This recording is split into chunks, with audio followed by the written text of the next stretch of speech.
Chapter 2 continued. We just finished talking about lesioning, which is the burning or cutting away of small pieces of the brain in order to see how that affects one's ability to function. Going on from that, we will now talk about brain stimulation. Invasive types may be the implantation of a device to cause a response, i.e. optogenics with light devices. But there are non-invasive measures such as RTMS, which is repetitive transcranial magnetic stimulation, which can stimulate certain parts of the brain or cut off stimulations from one part of the brain to the other. There are also neuroimaging types, such as CT, which is like an X-ray where you'll see slices of the brain. There are MRIs, which are able to see more detailed structures, but are still slices like the CT. So it's just a little bit more attuned to different images.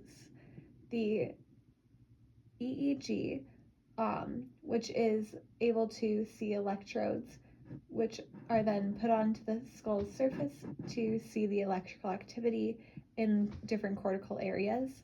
It is only able to see that top layer of the cortical areas though, so it isn't able to get all parts of that brain area. There is DTI, which is diffusion tensor imaging, which is a different type of MRI and is a method for estimation of white matter tracts in the brain. There are PETs, which inject glucose into the body, and that glucose substance can then show up on scannings to get an idea of different connections within the brain. It is also a cancer imaging technique. And finally, there are functional MRIs, which look at the oxygen movement within the brain. So CTs show less detail than MRIs. MRIs are more detailed, both show slices. Diffusion tensor imaging is an MRI method for seeing white matter tracts, whereas functional MRIs look at oxygen tracts. And then EEGs use electrodes to see electrical activity, and PETs inject glucose to see brain activity. Going on, we will now talk about the different parts of the brain and the mapping of it. Coronal is front to back, horizontal is upper and lower, and sagittal is right to left. So, let's begin with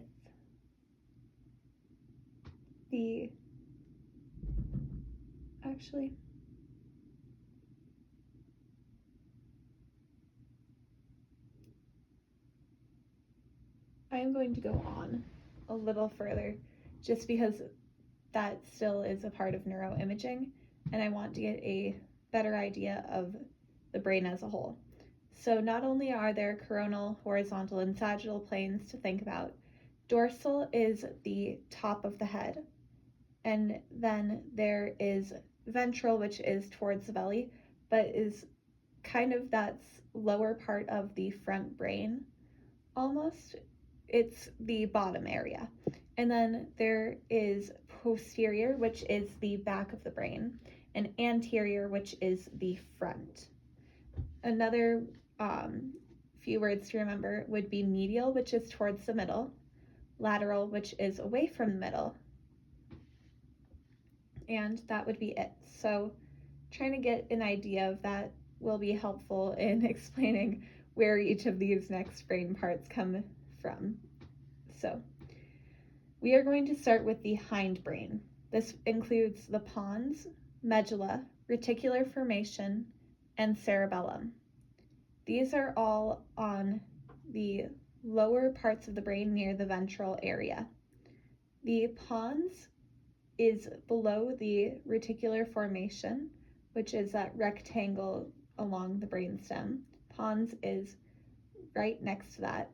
It is considered the bridge. It connects the top of the brain to the bottom part of the brain. It controls sleep, dreaming, coordination, and arousal. It connects the brain and body, and it is a crossover of nerves. The medulla is located below the pons. It controls life-sustaining functions to the opposite part of the brain, or to the opposite side of the brain from where it is at. So that is another crossover point. The heartbeat, breathing, and swallowing are controlled by this area. Then there is the reticular formation, which is situated right above the pons and is rectangular. It is responsible for attention, alertness, and arousal. It ignores constant and unchanging information. So there is the reticular activating system, which stimulates the upper part of the brain for alertness. The cerebellum, or what is known as the little brain, is located near the back bottom of the brain. It is considered a posterior area, and it is there for involuntary fine motor skills, rapid succession of voluntary movements like walking, reflexes, habits, etc. And there may be cognitive function, but that has not been proven or disproven. When damaged, uncoordination may occur, and spinocerebellar degeneration is a damaging disease that would affect the cerebellum. All right, let's go on to the limbic system now, which is that subcortical section of the brain. This includes the thalamus, hypothalamus, hippocampus, olfactory bulbs, amygdala, and conjugate cortex. So this would be that more midsection of the brain. I would say it's more medial. The thalamus, or inner chamber, is located, it's very small. It is definitely in that medial area. It's a small little moon shape almost, and it is the relay station for sensory stimulation. It interprets different sensory information, and it's like a triage nurse. It will get information and then it will send it really quickly, trying to make sure that everything is done on time. It is good for short-term memory storage, and smell is the only sense that will skip the thalamus. So all of the senses will be relayed through this area except for smell. The hypothalamus is located right below the thalamus, and it kind of looks slug-like almost. It's very small, but it controls the pituitary gland, and thus ultimately it controls hormones, because the pituitary is that main control of hormones. Thus, if it controls pituitary, it has some effect. It regulates sleep, temperature, thirst, hunger, sexual activity, and emotion. The hippocampus is I always like to think of it as, if you saw a hippo on campus, it would be very memorable. And the hippocampus is that memory storage area. It is small and located near the reticular formation and lower part of the brain. It is the lowermost section of that hindbrain area. It is that long-term memory, as we already talked about. So going on, we have the olfactory bulbs, which help to deal with smell, and they are located in the sinus cavity below the frontal lobes. So they're a little bit more forward, and they are pretty self-explanatory. If you know what olfactory means, it's smell. So just remember that smell and sinus go together. The amygdala is almond-shaped, and it is near the hippocampus, just a little bit above it, and it deals with fear and memory of fear, that fight, flight, fright, freeze, or whatever. That is where the amygdala, that is like all the amygdala does. And the amygdala has a lot of other functions that we get into later in other sections with development and everything. Going on, we have the conjugate cortex, which deals with emotions, cognitive, autonomic functions. There are 4 different regions of it, but I don't believe that the chapter actually ended up describing all 4. That is located on the upper part of the midbrain, so that's that highest part of the midbrain area. Now we'll go into the cortex. The cortex is the sense and processing of movement. It's processes both senses and movement. That's an easier way of describing it. So that would be the cerebral hemispheres. There are 2 sections of the outermost brain, the cerebrum, and they connect via the corpus callosum. Each hemisphere is responsible for controlling the opposite body half. So they do not control the same side as they are on, they control that opposite side.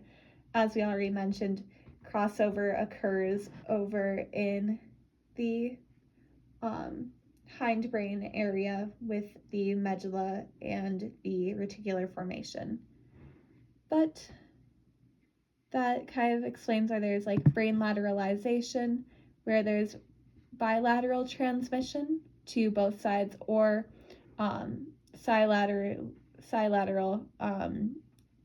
transmission, which would only be one side. So bilateral transmission would occur with both hearing and vision, whereas silateral would be things like taste or olfactory, where they'll only go to one side of the brain. The occipital lobe I think that now we'll kind of get into the lobes so that we can get a better idea of the brain. The frontal lobe is that frontermost part of the brain. The parietal is that upper back. The temporal are the sides, and then the occipital is the back bottom. So on top is that parietal, bottom is occipital of the back. The occipital lobe is the primary visual center, and within the occipital lobe, the visual cortex is held, as well as the association cortex. The association cortex helps to give a better understanding of visuals within that area. Then, going on to the next part, we have the parietal lobe. The parietal lobe is the lobe that contains the somatosensory cortex, and it can also deal with touch, temperature, and body position. Then the central scorus is what divides the parietal and frontal lobes between the motor and somatosensory cortexes. Motor is a part of temporal. So the temporal lobe controls hearing and meaningful speech. The primary part understands base information, and the association makes sense of it. The temporal also contains Broca's, like the Broca's area. So this would be linguistics with the ability of production of linguistics. The other area that controls linguistics is the Wernicke's area, and the Wernicke's area is contained within the temporal lobe. Temporal contains Wernicke's, which is speech and comprehension. Frontal contains Broca's. So I got that wrong the first time, just reiteration. Temporal contains Wernicke's area, which is speech and comprehension. Frontal contains linguistics ability and production through the Broca's area. Frontal is the mental processes, fluent speech, decision-making, and motor area. It also contains mirror neurons, which are neurons that fire when performing action or observing other people's actions.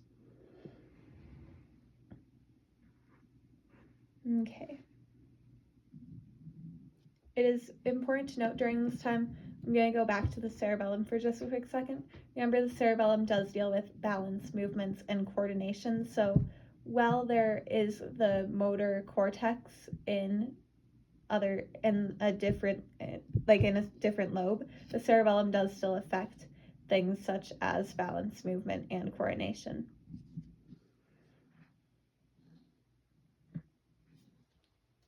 Another thing to note is that with the two different halves of the cerebrum, the left side deals more heavily with language, writing, logical thought, analysis, and math, and it is more detail oriented, whereas the right side takes a more holistic approach, and it deals with emotion, perception, images, facial recognition, things such as that.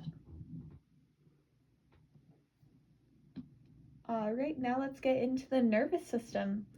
The nervous system has to do with the central brain, spinal cord, like the central is the brain and spinal cord. And there's also the peripheral side, which would be everything else. So the peripheral is divided into two different types. There is somatic and autonomic. Somatic regulates the voluntary system, controlling skeletal muscle movement, which then can be further divided into motor and sensory. So somatic would control the motor, which is efferent, and the sensory, which is afferent. Motor is the central nervous system communicating with the muscles and glands, and then sensory would be the senses from those muscles or glands communicating back to the central nervous system. The autonomic nervous system, which is still part of that peripheral, is the involuntary side of the body. So that would be the glands, organs, blood vessels, etc., that are not consciously controlled. The parasympathetic side of autonomic is that which saves energy, so sleeping, drinking, eating, that conservation of energy, whereas the sympathetic, opposite of the parasympathetic, is fight, flight, freeze, or fawn. So this is kind of dealt with in the amygdala, and it is basically making sure that you can protect yourself in moments of duress. There was once a belief that damage to parts of the nervous system, such as the central areas like the brain or spinal cord, were permanent, but now there is an idea that neuroplasticity, which is the ability for the brain to change structure or function post-trauma, may help deal with this. So it would not be, damage to the brain would no longer be that permanent because it could alter itself to help with that. Or neurogenesis, the formation of new neurons, could also be seen as a way of helping overcome brain issues with stem cells or epigenetics altering the cell DNA. I am going to quickly double check and make sure that I am not missing anything, and then we can go on a little bit further.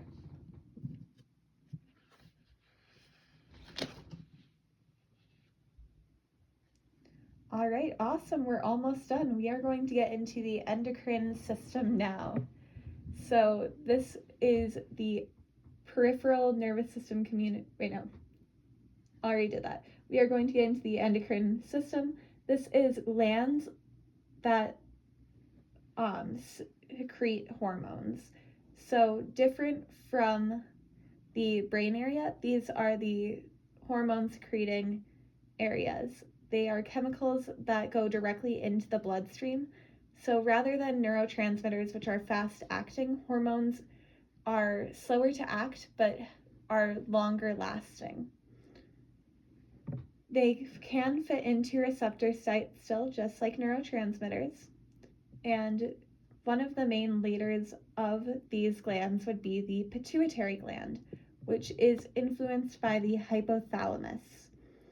It controls and influences all of the other glands, and pituitary is the only gland that is situated in the brain aside from the hypothalamus and pineal. So there are 3 that are in the brain, the rest are all located throughout the body. The pituitary deals with growth hormone, which controls and regulates people's size from infancy to adulthood. It also helps to stimulate the release of sex hormones. Sex hormones are released by the gonads. So once that growth hormone is sent out by pituitary, the gonads then receive it and send out sex hormones. They are helpful in puberty and reproductive growth development, or reproductive organ development.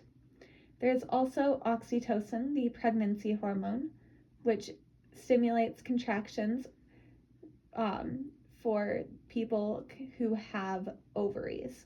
Oxytocin is put out by the pituitary gland. There is also vasopressin released by the pituitary gland, which is an antidiuretic that helps to control body water levels. Oxytocin is another chemical released, and it has an effect on social bonds such as maternal instinct. Going on to the other endocrine glands, we have the pineal gland, which releases melatonin in the sleep-wake cycle. It is a gland known for rhythms of the body. There's the thyroid gland, which releases thyroxine, which controls growth and metabolism. There's the pancreas, which releases insulin and glucagon. Insulin breaks down sugars, whereas glucagon helps to maintain it. There are the gonads, which would be the ovaries or testes, depending upon whether we are talking about a biologically female body or a biologically male body. And they influence but do not control behavior. And as we already mentioned, they have the sex hormones. There are the adrenal glands, which will be the final ones we'll talk about. They're located above the kidneys, and they release epinephrine and norepinephrine during stress or arousal. There is the adrenal cortex, which both aids in the release of 30 plus hormones called corticoids, and regulates salt intake, controls stress reactions, and helps in the sex hormone production. Cortisol is one of these 30 plus corticoids, which is highly important. It is a stress hormone important to glucose release to give the body energy.